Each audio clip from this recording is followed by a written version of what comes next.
Hello friends, welcome back to Mom's Yummy Food Kitchen channel. Today mana recipe raw banana pakodi curry. ఈ రా banana pakodi కర్రీని ఎలా తయారు చేయాలో చూద్దాము.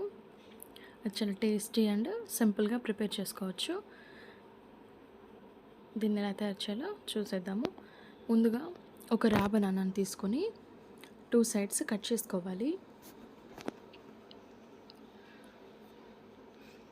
ఈ విధంగా 2 సైడ్స్ కట్ చేసుకొని బనానాని వాష్ చేసేసుకొని దీన్ని పీల్ మొత్తం క్లీన్ చేసుకోవాలి. ఈ విధంగా పీల్ అంతా తీసేసిన తర్వాత బనానాని రౌండ్గా పీసెస్ లాగా కట్ చేసుకోవాలి.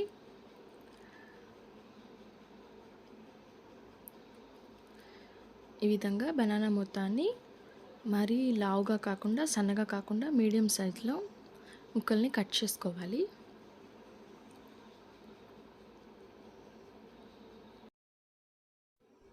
ఈ విధంగా ముక్కలన్నీ కట్ చేసుకొని వాటిని ఒక వెడల్పాటి గిన్నెలోకి తీసుకోవాలి. ఇప్పుడు ఈ ముక్కల మీద పావు చెంచా వరకు పసుపును వేసుకోవాలి. నెక్స్ట్ ఇందులో 2 స్పూన్స్ వరకు సాల్ట్ వేసుకోవాలి.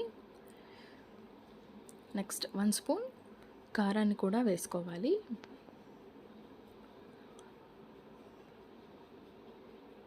నెక్స్ట్ 1 స్పూన్ గరం మసాలా పౌడర్ని కూడా వేసుకోవాలి. ఇప్పుడు వీటిని ముక్కలకి బాగా పట్టే విధంగా మిక్స్ చేసుకోవాలి. ముక్కలు అనేవి విరిగిపోకుండా నెమ్మదిగా ఇంగ్రీడియంట్స్ అన్నీ ముక్కలకు పట్టే విధంగా మిక్స్ చేసుకోవాలి.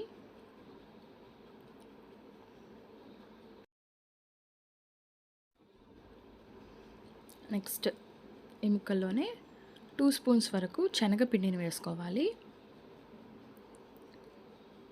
అండ్ నెక్స్ట్ 2 స్పూన్స్ వరకు బియ్యం పిండిని కూడా వేసుకొని పిండిని కూడా ముక్కలకు బాగా పట్టే విధంగా మిక్స్ చేసుకోవాలి. వాటర్ యాడ్ చేయాల్సిన అవసరం లేదండి. పిండి అనేది ముక్కలకి ఈజీగా పట్టేస్తుంది.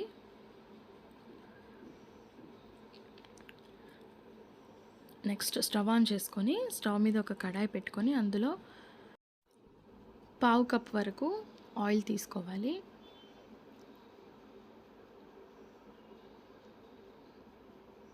ఆయిల్ని 2 మినిట్స్ హీట్ చేయాలి. ఆయిల్ హీట్ అయిన తర్వాత మనం మ్యారినేట్ చేసి పెట్టుకున్న రా బనానా ముక్కల్ని ఇందులో వేసుకోవాలి.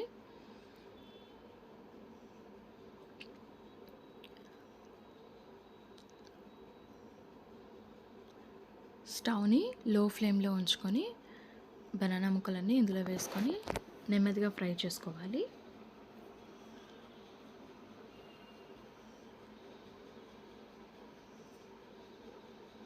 ఈ విధంగా అన్ని ముక్కల్ని కడాయిలో వేసుకొని ఫ్రై చేసుకోవాలి.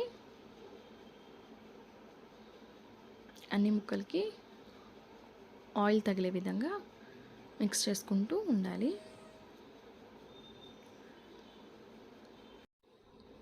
నెక్స్ట్ ఇందులో మంచి ఫ్లేవర్ రావడం కోసం ఒక రెమ్మ కరివేపాకుని కూడా వేసుకోవాలి.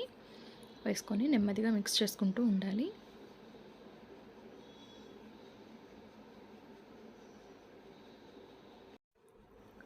నెక్స్ట్ ఇందులో 1/2 స్పూన్ వరకు తాలింపు గింజల్ని కూడా వేసుకోవాలి.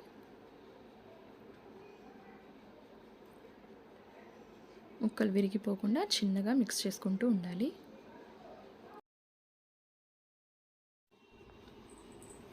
ఫైవ్ మినిట్స్ తర్వాత ముక్కలు అనేవి ఈ విధంగా బాగా ఫ్రై అయిపోయాయి. ఇవి క్రంచీగా బాగా ఫ్రై అయిపోయాయి.